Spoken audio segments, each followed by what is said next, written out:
First of all, let me get this out there. I did not steal that donkey. I borrowed it. And it wasn't even my idea. Jesus told me to take it. Borrow it. Earlier today, we were walking from Bethany to Jerusalem. There was a whole crowd of us, and just outside the city, Jesus looked at two of us and told us there was an unridden donkey just inside the village and for us to go get it. He said, "If anyone asks, just tell them the Lord needs it, and we'll send it back." So we went and got the donkey. The whole way we were like, what's Jesus going to do with the donkey? But we'd learned to stop second-guessing Jesus. So just like so many other times, he didn't tell us what he was going to do, and we didn't ask him. But when we got back with that donkey, that's when it happened. Some folks in the crowd started to throw their coats on it, and then Jesus got on the donkey. And when he got on that donkey, it happened. Everyone was cheering. There was dancing. People were throwing their coats on the ground in front of the donkey. Some of us grabbed these palm branches and started waving them in the air. When I saw that, it clicked. Jesus had finally arrived. Let me explain it. Every time we would start to get excited about a miracle or parable, he would tell us to be quiet about it. He was so meek, so humble. We'd say, "Let's do this or that." He would say, "Not now, not yet, but today." Today was now. Today, Jesus showed up, and it was loud. He let us shout and wave palm branches and jump and dance. He let us finally treat him like the Messiah we were waiting for. He's a troublemaker. That's how I describe him. You'd understand if you were there, if you had seen the frenzy and the uproar that he'd caused. People were shouting and making way for him, following him all the way down from the Mount of Olives, pushing and shoving just to get closer to him. But it was more than just that. It was more than just the shouting and cheering. Yes, indeed, much more. Blessed is the King who comes in the name of the Lord. Blessed is the King. Blasphemy!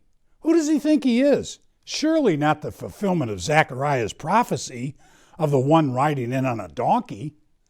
Nonsense! What shall we do for liberation? Beat the Romans with palm leaves? No, this is no Savior. But why are they not humiliated by his behavior? Peace on earth and glory in the highest heaven. But nevertheless, here we are, cheering for him. Did they not know that all great conquerors ride in on stallions and chariots into the gates of the city? There was talk that many of them came because of a rumor that caught the wind like wildfire. He brought a dead man to life.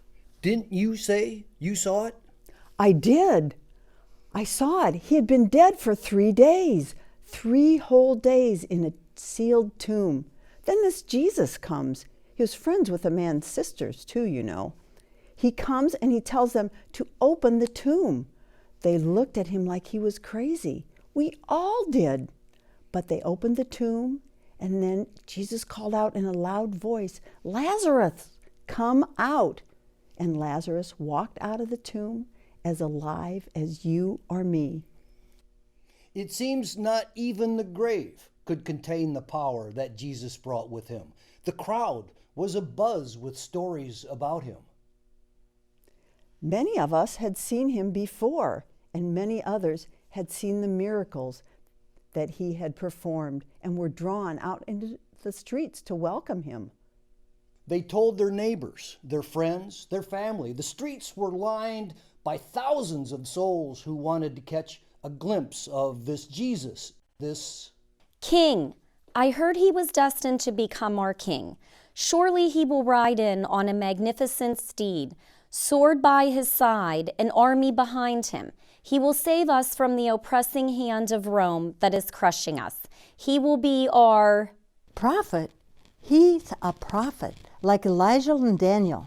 or one of the others. He's here to bring us some divine news. He's here to bring us a message from God. He is. A man, just a man.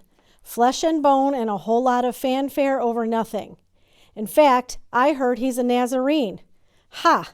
Can anything good come out of Nazareth? But I know to the religious leaders he is a threat. A very real, a very dangerous threat. And a threat that must be answered, and answered soon. Jesus didn't come on horseback like a conquering king. He rode humbly on the back of a donkey's colt. And he didn't come in an opulent chariot, brandishing a gilded sword. He came with the clothes on his back and the dust on his feet. And behind him, not an army marching in rows by the thousands. He was trailed by a ragamuffin group of fishermen and the poor, the outcasts, the nobodies, people just like you and people like me.